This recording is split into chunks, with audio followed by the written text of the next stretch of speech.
నీలో మారు మనసు సరైన విధంగా లేకపోతే నువ్వు ఆత్మీయ జీవితంలో నిలబడలేవు.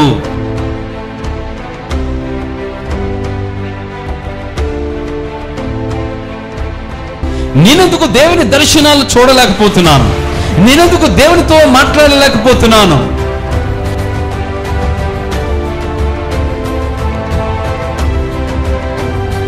నేనెందుకు ఆత్మీయ స్థితిలో ఎదగలేకపోతున్నాను?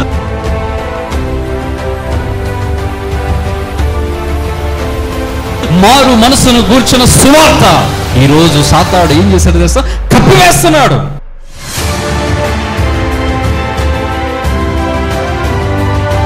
రాజ్యాన్ని సమీపించాలంటే, పరలోక రాజ్యాన్ని సొంతం చేసుకోవాలంటే మారు మనసు పొందాలి.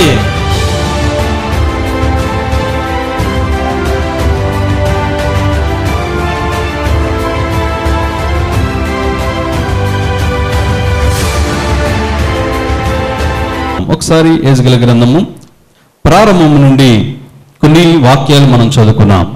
అందులో అతడు మందిరపు గుమ్మమునకు నన్ను తోడుకొని వచ్చెను. మందిరపు తూర్పు ముఖముగా ఉండెను.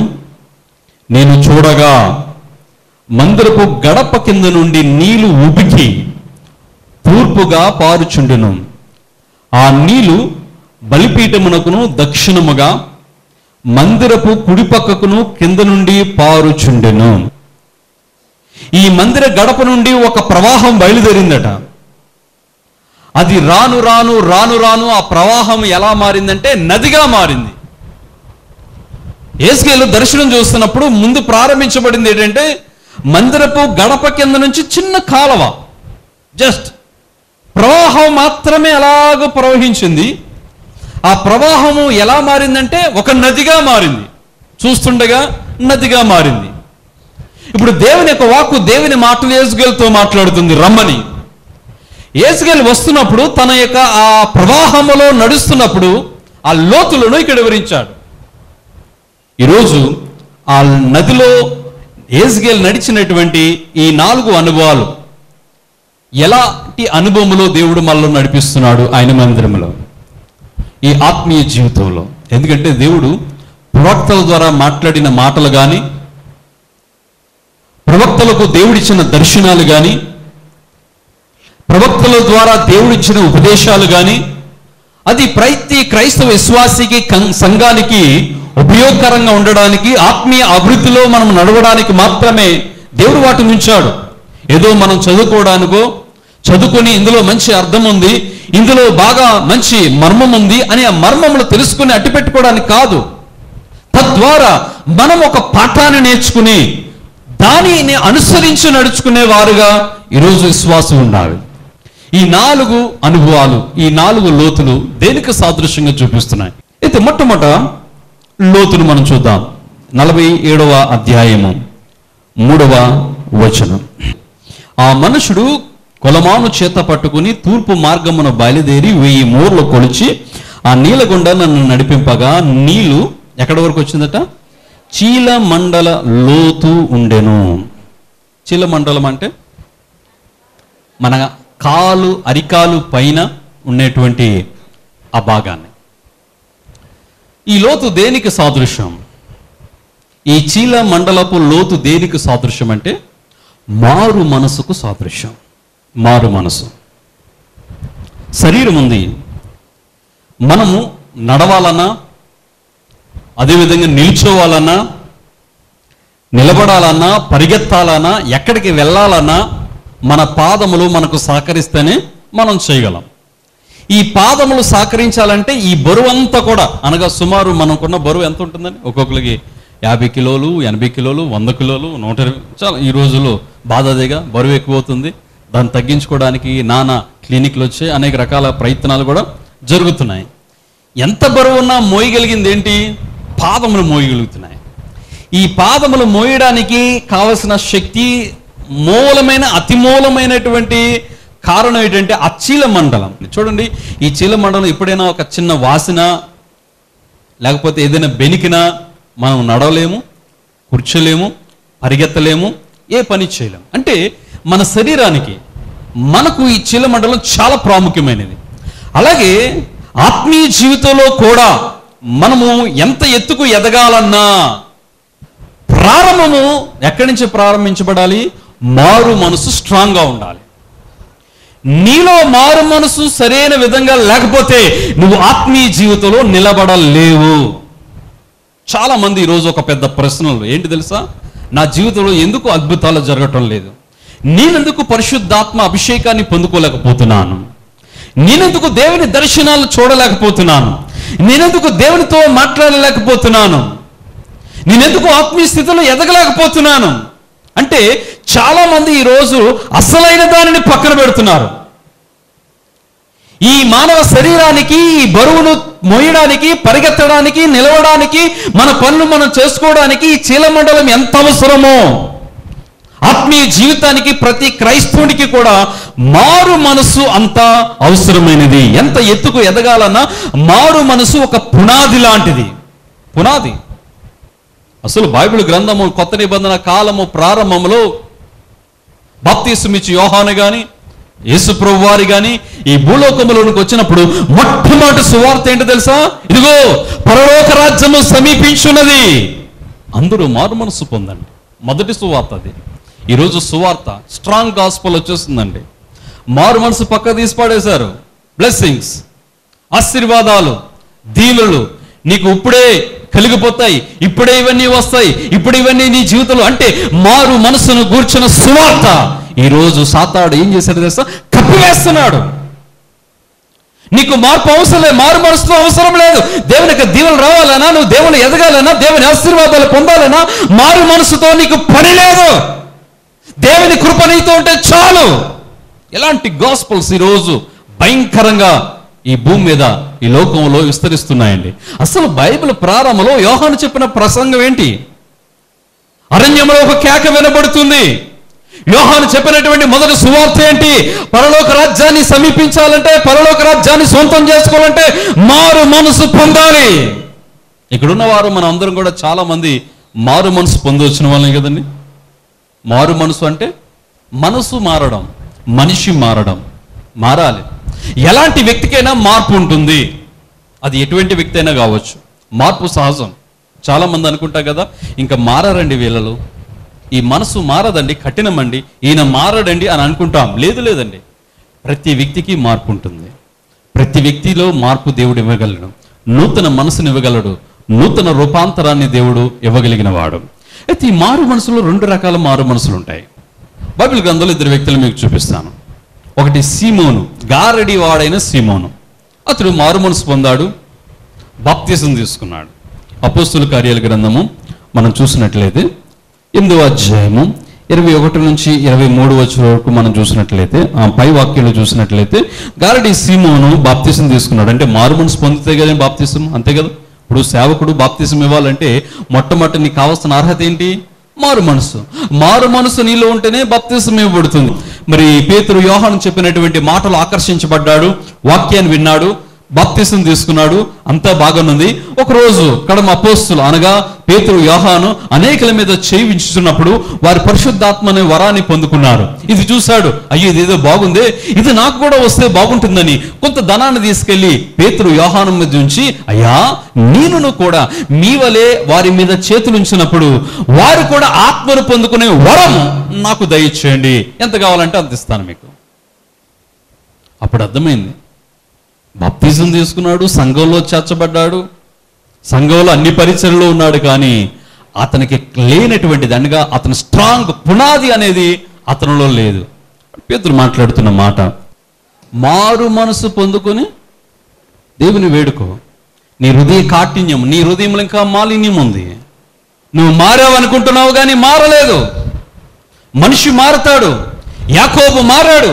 యాకోబు మారిన తర్వాత అతని మనసు మారింది, బ్రతుకు మారింది, పేరు మారింది. యాకోబు పేరు మారిన తర్వాత ఏ పేరు పెట్టబడింది? ఇశ్రాయేలుగా పెట్టబడ్డాడు. దేవుడు తన గోత్రికులను దేవుడు దీవించాడు అనగా తన బ్రతుకు మారింది, తన నడక మారింది. అప్పుడు వరకు ఒకలా నడిచి వెళ్ళాడు. అతడు బ్రతుకు మారిన తర్వాత తన నడకను కూడా దేవుడు మార్చివేశాడు. అంటే ఈరోజు మారు మనసు అంటే నీ మనసు మారాలి, నీ బ్రతుకు మారాలి, నీ చూపు మారాలి, నీ నోటి మాట మారాలి, నీ స్వభావం మారాలి. చాలా మందికి మారవండి, సేమ్ యాజ్ ఇట్ ఈజ్. ముందు ఎలా ఉంటామో అలాగే ఉంటాం. మొదటి లోతు. ఈరోజు దేవుని సన్నిధిలో ఆత్మీయ పాఠం యెహెజ్కేలు చూస్తున్నాడు. చీల మండలపు లోతులోనికి వెళ్ళాడంటే మారు మనస్సు అనే అనుభవంలోనికి తను వెళ్ళాడు. బైబిల్ గ్రంథంలో ఇలాంటి వాళ్ళు చాలా మంది అద్భుతాలు పొందుకున్నారు. అపోస్తలుల కార్యం మీరు తర్వాత నోట్ చేసుకొని చదువుకోండి. 19వ అధ్యాయం 19వ వచనంలో మాంత్రికులు మారి వారి మాంత్రిక పుస్తకములను పౌలు ఎదుట తగలబెట్టిరి అనే వాక్యం రాయబడింది. అంటే వాళ్ళు వచ్చిన మార్పు విధానం ఎలాగో. అమెరికా దేశ అధ్యక్షుడు ఒక ఆయన ఆండ్రూ జాక్సన్ గారు అమెరికా అధ్యక్షుడిగా ఉంటున్నప్పుడు ఆయన ప్రతి ఆదివారం చర్చ్కి వెళ్ళే అలవాటు ఉంది. ఎందుకంటే అగ్రదేశమైనటువంటి అమెరికా దేశ అధ్యక్షులు చాలామంది ప్రతి ఆదివారం మందిరానికి వెళ్ళి దేవుని ఆరాధించే అలవాటు ఎక్కువ. ఆండ్రూ జాక్సన్ గారికి ప్రతి ఆదివారం దేవుని మందిరానికి వెళ్ళి ఆరాధించుకునే అలవాటు ఆయనకి. ఒకరోజు ఒక స్పీకర్ వచ్చాడు.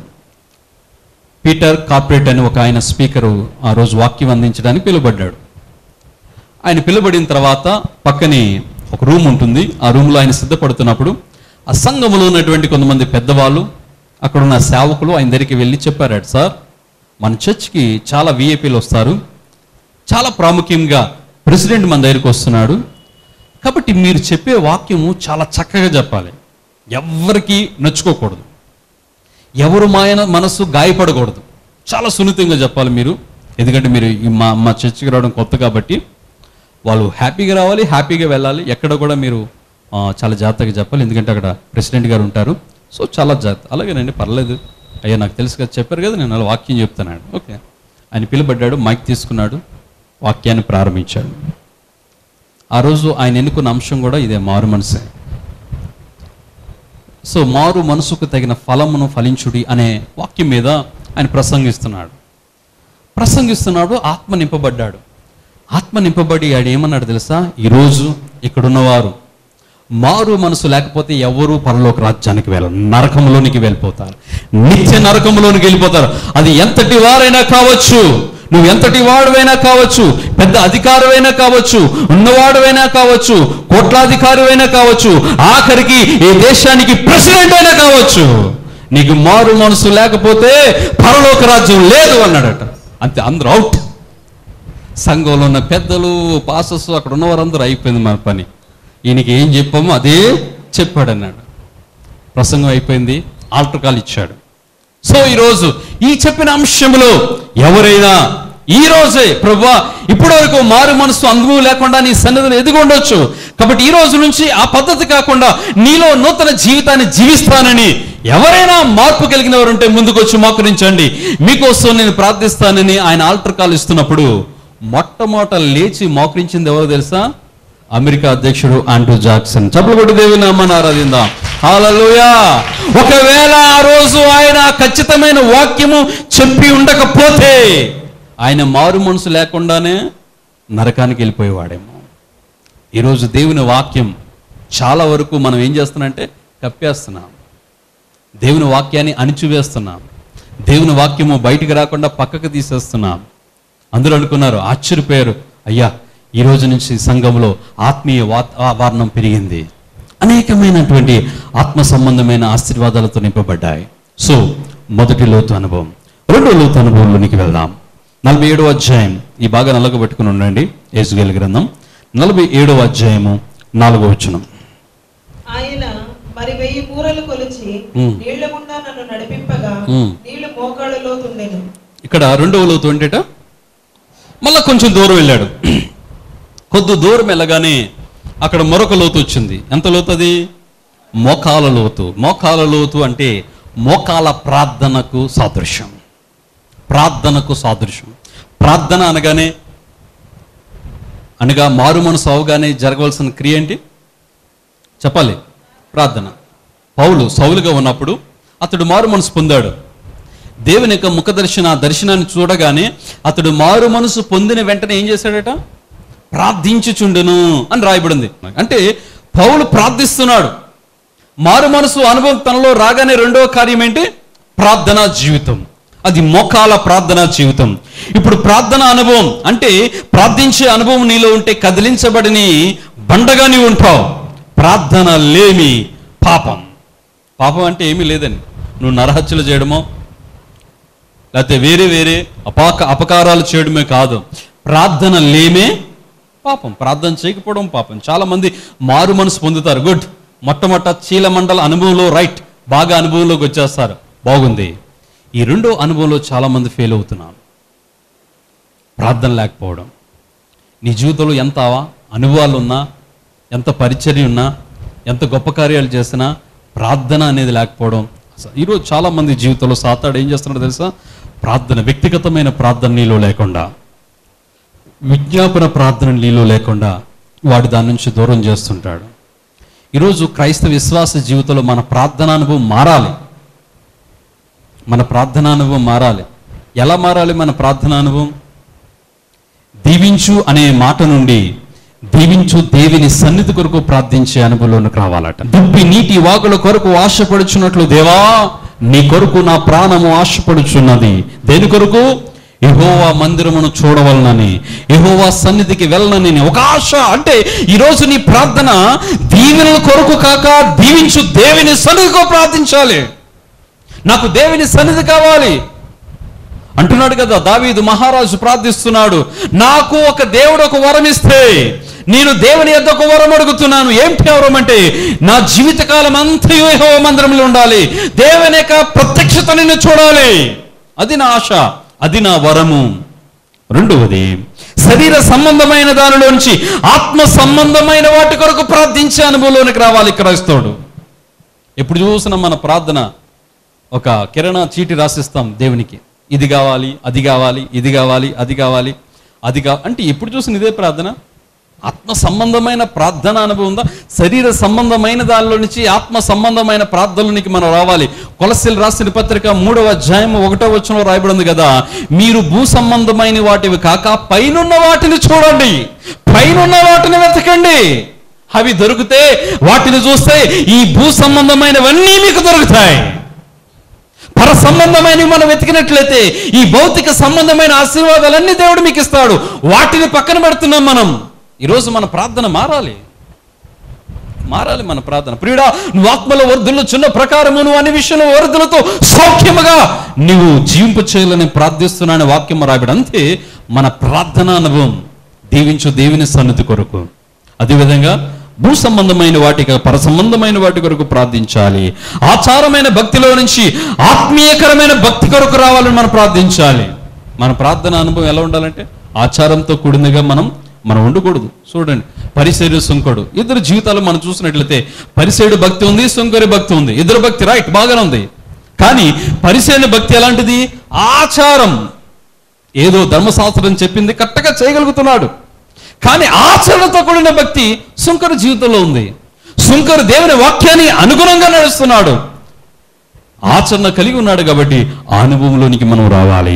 శ్రమల నుంచి శ్రమలు తప్పించే మార్గం మనకు కావాలని ప్రార్థించాలి. మన సొంత వ్యక్తిగతమైన కాకుండా ఇతరుల కొరకు ప్రార్థించే ప్రార్థన అనుభవంలోనికి మనం రావాలి. సో ఈ అనుభవం మనలో రావాలి. అంటే రెండవది మోకాలు అనుభవం, అంటే ప్రార్థన అనుభవం. ఓకే, 3వ అనుభవంలోకి వద్దాం, 3 లోతులోనికి వద్దాం. మొల లోతు. మొల అంటే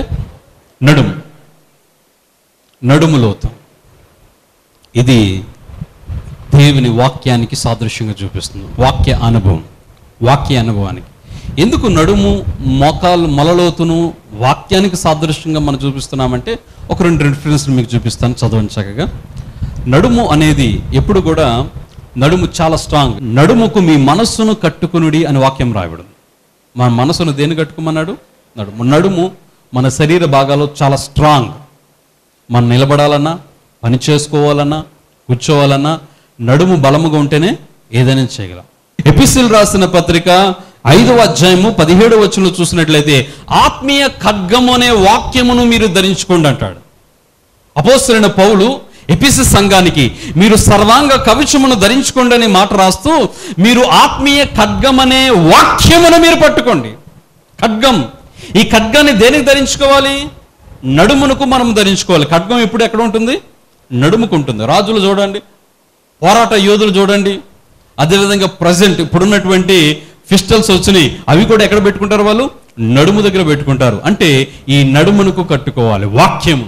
ఈరోజు మనం మొలలోతు అందుకే ఈ లోతు అనుభవంలోనికి మనం రాగలిగామంటే దేవుని యొక్క వాక్యము అనుభవంలోనికి రావాలి. అంటే వాక్యము అంటే మన జీవితంలో అది మనం ప్రతిరోజు భుజించే ఒక ఆహారంగా ఉండాలి. వాక్యము నీ జీవితానికి అది ఒక వెలుగుగా, నీ మార్గానికి ఒక వెలుగుగా, నీ త్రోవను నడిపించేదిగా, నిన్ను నడిపించేదిగా, నీతో ముచ్చటించేదిగా, నిన్ను బలపరిచేదిగా దేవుని వాక్యం ఉండాలి. వాక్యము దేవుడైనాడు, దేవుడు వాక్యమే ఉన్నాడు. ఆ వాక్యం మనలో ఉంటే దేవుడు మనలో ఉన్నట్లే. దేవుని వాక్యాన్ని ప్రతిరోజు మనం ధ్యానించాలి, పఠించాలి, చదవాలి. దేవుని వాక్యం మనం కంఠస్థ అయిపోవాలి. అంటే దేవుని వాక్యం మన హృదయంలో ఉండిపోవాలి. ఏ రిఫరెన్స్ ఇప్పుడు పాస్టర్ గారు ఒక వాక్యం చెప్తున్నప్పుడు ఆయన వాక్య అనుభవం వెళ్ళక మునిపే మనం వాక్యంలోనికి వెళ్ళిపోవాలి. మనం ఆ వాక్యాన్ని మనం ఇమ్మీడియట్గా సిద్ధం చేసుకుని ఉండాలి. నేను ఈ మధ్యకాలంలో ఒక సంఘానికి వెళ్ళాను. అక్కడికి వెళ్ళి నెహెమియా దిద్దుబాటు గురించి వాక్యం చెప్తున్నాను. చెబుతూ అక్కడ నేను రిఫరెన్స్ నేను కోట్ చేయక మునిపే క్షణాల్లో నా నోట్లో మాట ఉండగానే టక్కన తీసి చదువుతున్నారు. యూత్ అందరూ కూడా ఎవరో కాదు, అందరూ యవనస్తులు. చాలా ఆశ్చర్యం అనిపించింది. దేవుని సేవకులను చాలా మెచ్చుకున్నాను. ఎందుకంటే అలాంటి ఆత్మీయ అనుభవంలోని యవనస్తులను దేవుడు నడిపించాడు. ఆ అనుభవం మనకు రావాలి. వాక్యం అంటే బైబిల్ వాక్యాన్ని ప్రతిరోజు మనం భుజించాలి, ప్రతిరోజు తినాలి. అర్థం అనే వాక్యం ముందు మనం సరి చేసుకోవాలి ప్రతిరోజు. లాస్ట్ పాయింట్, ఆఖరి అనుభవంలోనికి వెళ్దాం. 4వది 47వ అధ్యాయము 5వ వచనం. ఈదవలసినంత లోతు. అంటే ఈదడం అంటే ఎలా ఉండాలి? మనం మునిగిపోతే అంటే ఈదాలంటే మనం మునిగే అంత లోతు ఉంటేనే ఈత కొట్టగలం, అంతే కదా? మోకాలు లోతు ఉంటే ఈత కొట్టగలమా?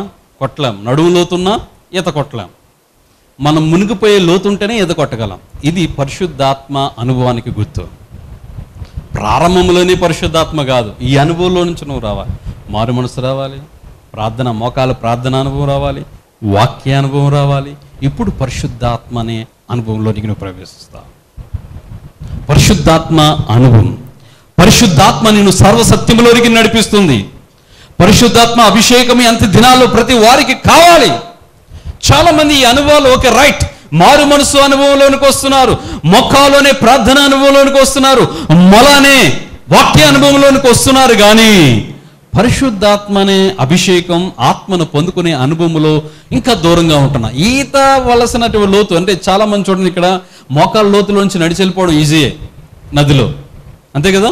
అదేవిధంగా చీలమండలం లోతులోంచి నడిచి వెళ్ళిపోవడం ఈజీయే, మొల లోతులోంచి నడిచి వెళ్ళిపోవడం ఈజీ. ఆ ఒడ్డుకి వెళ్ళిపోగలం.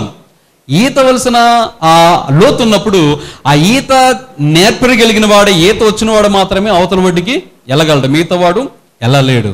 సర్వసత్యములోనికి దేవుడు నడిపించాలంటే, దేవుని సర్వసత్యములోనికి దేవుడిని నడిపించాలంటే, ఆయన రాజ్యంలోనికి మనం అందరం కూడా వారసులుగా ఉండాలంటే నువ్వు తప్పనిసరిగా పరిశుద్ధాత్మ అభిషేకాన్ని పొందుకోవాలి, పరిశుద్ధాత్మ అనుభవాన్ని పొందుకోవాలి.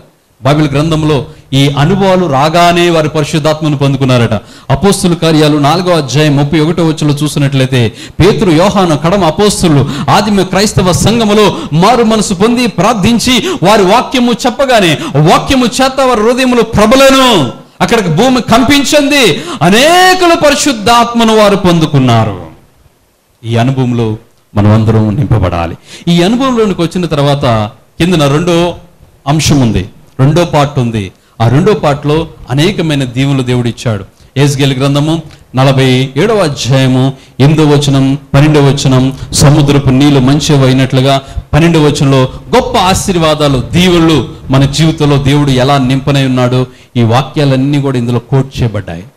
ఈ ఆశీర్వాదాలు, ఈ దీవులు మన జీవితంలో సమృద్ధిగా మనం పొందుకోవాలంటే ఈ 4 అనుభవాలు మనము ప్రవేశింతుముగాక.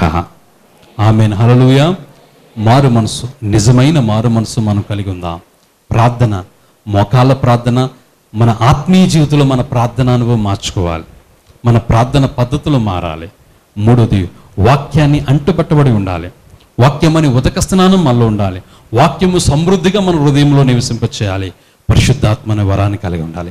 ఆ కృప, ఆ వరములు, అనుభవాలు, ఈ 4 లోతుల్లో నీవు నేను సంఘమందరం కూడా నడిపించబడదుముగాక. దేవుడి మాటలు మన ఇంట్లో దీవించునుగాక. మోకరించండి, ప్రార్థన చేద్దాం. ఈరోజు ఈ వాక్యం విన్న మా జీవితాలు నీ దీవెనతో ఆశీర్వాదాలతో నింపండి. ఈ 4 లోతు అనుభవాలు నేర్చుకునే భాగ్యం మాకు ఇచ్చావు. వాక్యం విన్న బిడ్డలు ప్రభా, ఇంకా ఆ మారు మనసు, నిజమైన మారు మనసుకు తగిన ఫలములు లేనట్లయితే వారితో మీరు మాట్లాడండి. ఇంకా రక్షణ లేనటువంటి వారు ఉన్నట్లయితే రక్షణ అనుభవం నడిపించండి. ఈ వాక్యం ద్వారా సెలవిచ్చావు, ఆ అనుభవంలో మమ్మల్ని నడిపించమని, ఇంకా నీకు దూరస్తులుగా, నిన్ను అంటగట్టబడి లేని వారిగా, నీకు దూరంగా ఉన్నట్లయితే మమ్మల్ని దర్శించండి. ఈరోజు దేవా, ఈ ఆశీర్వాదాలు మాలో ఉంటే ఆత్మ సంబంధమైన దీవులతో మమ్మల్ని నింపుతావు, భౌతిక సంబంధమైన ఆశీర్వాదాలతో నింపుతావు. ఈ లోకంలో మాకు కావలసిన సమస్తమైన దీవులతో ఇస్తానన్నావు తండ్రి. గొప్ప కార్యాలు, ఆశ్చర్యకరమైన కార్యాలు ప్రతి వారి జీవితంలో దయచేయండి. ఆరోగ్యాలు దయచేయండి, క్షేమము దయచేయండి, సమాధానం దయచేయండి, నెమ్మది దయచేయండి. వారి జీవితాల ఈ అనుభవాల ద్వారా గొప్ప క్షేమమును వారి జీవితంలో పొందుకుందురుగాక. ఈ అనుభవాల ద్వారా ఆత్మీయ జీవితాలు వారు పెంపొందించుకుందురుగాక. నూతన అభిషేకం వారి జీవితంలో పొందుకుందురుగాక. ఆ బలమైన కార్యం, నూతన కార్యాన్ని ప్రతి కుటుంబ అవసరం మీద జరిగించుకోమని యేసు పరిశుద్ధ నామమున అడుగుచున్నాము తండ్రి. ఆమేన్.